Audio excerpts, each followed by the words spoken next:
Maybe I'll get this one all the way to the boat. Nope. Shouldn't have said anything. I done lost 3 on this thing.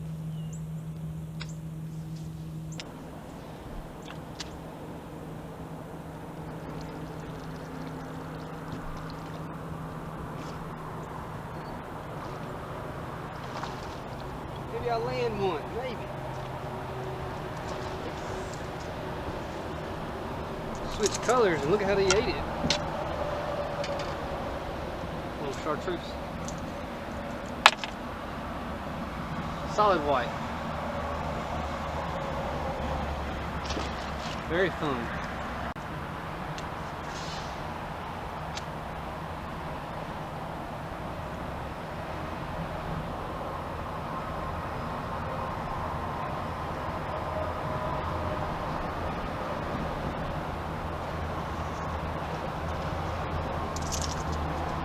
Looks like I had the wrong color on. But look at that front hook in his mouth. When they're building the front hook, it means you're throwing the right color.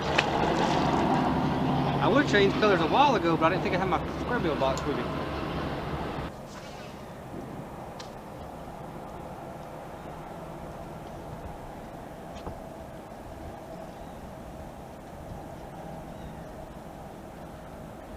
God. Oh. I saw that one come up and I had him hooked right in the back of the gill. I done lost so many today.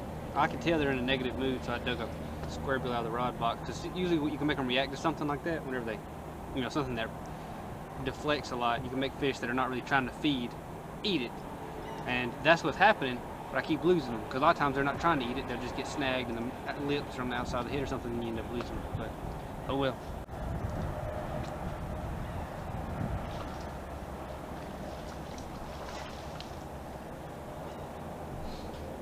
Then the next one, I got hooked like that.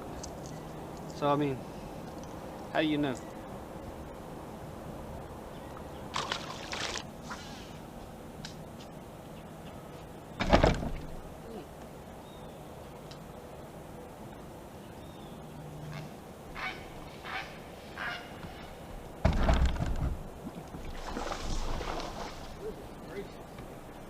will freight train it right at the daggone boat.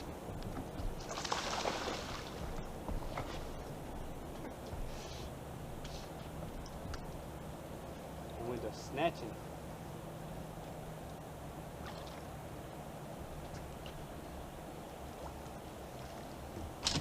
That's a good one.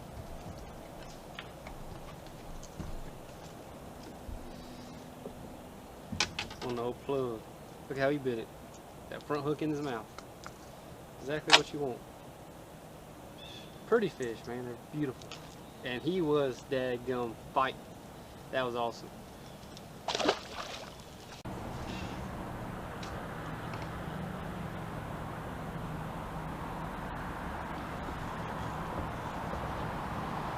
God, dog, that was something huge. That was something huge. As soon as he bit, he was pulling drag. God, dog.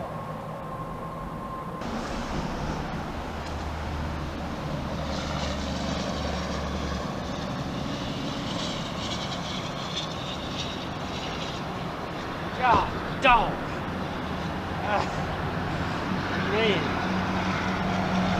That's 2 on this point of the close drag that I've lost. And I've caught like 3 little ones. Golly.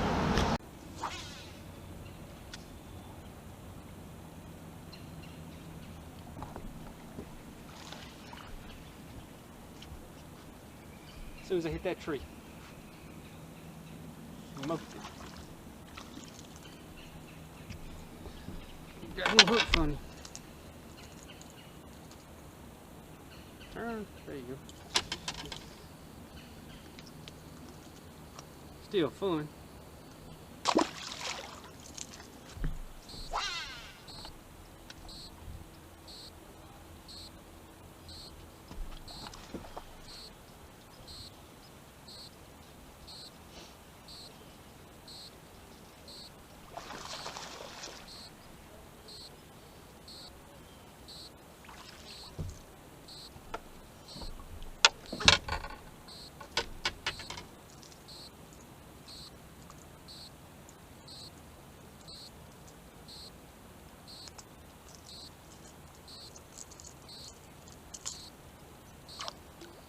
It's a good thing I changed colors earlier because I wasn't catching anything.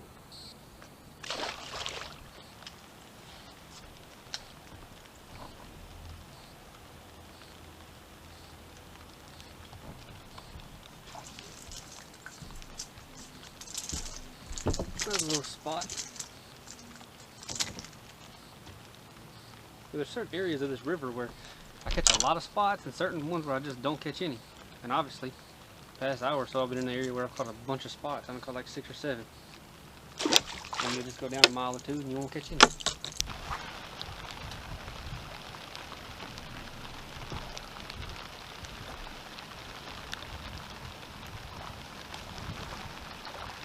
Choked it.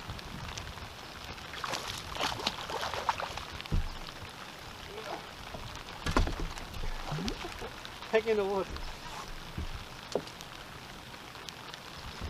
You think he wanted that thing?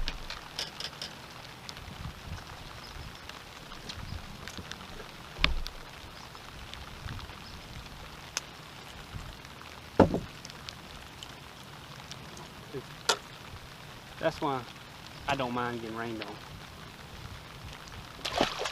Okay guys, I'm going to try to tell you everything you need to know about Squarebill crankbaits. Okay? If anybody's wondering what these are by High Waters Creations. They're tackle tags. Let me fix this. Tackle tags by High Waters Creations. These things have been on here for like 5 years. I think he sent them to me in like 2013, maybe it was 14. But they've got wet a bunch of times and they're still stuck. Like I told him he's never going to have repeat customers because they stay on too long. But this is my Squarebill box. See, I like to keep it pretty organized. And if you notice, most of my colors are duplicates. I don't have like a ton of different shad colors, a ton of different chartreuses. Most of my colors are duplicates because a lot of times I like Squarebills with really thin bills. I think they have the best action. I think they have the different wobble, and I think they hunt more when they have a thinner bill. So I've had days before where I'll break the bills on 3 or 4 Squarebills, and it starts to cost a lot because I usually throw Lucky Craft, but you know, that's part of it. I think I catch more fish on it. Lucky Crafts come built better, so that's what I use the most. I do have Strike Kings in here. Like this is a 2.5. This thing right here is probably 5 or 6 years old. I don't throw this color and this size that often. This is a pre-spawn bait if I do throw it, and usually in the pre-spawn I'm doing other things, but a 2.5, the only time I throw that really is in the pre-spawn. February, March, when the water's muddy. And the kind of rod you'd want to throw this on would be like a 7'3" medium heavy Crankin. This is a pretty big bait. Like the rod that I throw a 1.5 on won't handle this bait. And it's pretty big hooks. I would say use 12, 14, 15 pound lines, something like that. And if it's going in heavy cover, you could even use a 16 or 17 pound line, depending on what brand you use. All brands don't have 16. But I'm pretty simple with colors. Have some chartreuses. I don't throw that a lot. Have some red. I don't throw that a lot. I throw mainly shad colors, and I don't have a lot of variations. I don't think a chartreuse stripe makes fish bite or not bite. I think that the whole color of the bait and the way that it looks underwater and kind of glows will make fish bite. So some days they'll eat a chartreuse better than a shad pattern. That happened today. I threw a shad pattern for probably 30 or 40 minutes today, lost 2 on it, and had 2 more follow it. And I didn't think I had my Squarebill box with me, so I didn't change. And finally I opened it up to retie. I said, I got my Squarebill, so I changed the chartreuse and started catching them instantly. But I throw a 1.5 most of the time. I probably throw it 90% of the time, maybe a little more than 90. And it's a pretty small bait. This is a Lucky Craft. This is just a chartreuse color. And I do not change hooks normally. I know the best crankbait fisherman in the world, KVD, has his own line of hooks. He changes them. He gets free hooks. I don't get free hooks. So I don't change hooks that come stock. I'll change it after they get messed up. I will change it. But usually Lucky Crafts come straight out of the pack and they run perfect. That's one of the reasons I use them. Other brands don't do that. Now, if I do get one, which happens from time to time, the chartreuse I put on today didn't run straight. If it runs left or right, I'll always tune it. I never throw it where it veers left or right. Now, what they talk about as far as a hunting action, you'll hear the best crankbait fishermen talk about hunting. A crankbait has a wobble. And if it's going perfect, if it's going perfectly, it should come straight back to you wobbling. But it's also going to veer. So it's going to be wobbling plus veer. And it's going to veer both ways. So when I'm throwing a good crankbait that I know is good back to the boat, it's going to move like this far as left and right. I can see it come through the water, wobbling plus veering. Now it's always going to come back and forth. If it's veering straight one way or the other, you got to tune it. But The rod that I throw 1.5 on is a 7-foot medium Crankin. Y'all probably heard that. My Squarebill reel, and this one I'm throwing today, that's the color I've been catching them on all day. The reel I throw is a Shimano Corrado 50E. It's an old reel, but it's my favorite reel for a Squarebill. It's got a 6.4 to 1 gear ratio. That's the gear ratio I like for a Squarebill. Sometimes I wish I had it faster, because a lot of times you'll throw it by a rock, and then you'll hit the rock, and the fish will come out from under the rock and hit it so fast, it's hard to catch up the line. But that's the reel I like for it. Anything slower than that, you might get more bites throwing one slower, because it'll just make you fish it slower, but it's not worth it to me. How long it takes me to reel the bait back to the boat, and how long it takes, I just don't like it. I'd rather have a faster reel and just make myself go slow. But that's about everything that I know about Squarebill fishing. I can't say it's everything you need to know, but it's everything that I know. So if y'all like that, leave a like, leave a comment, and subscribe.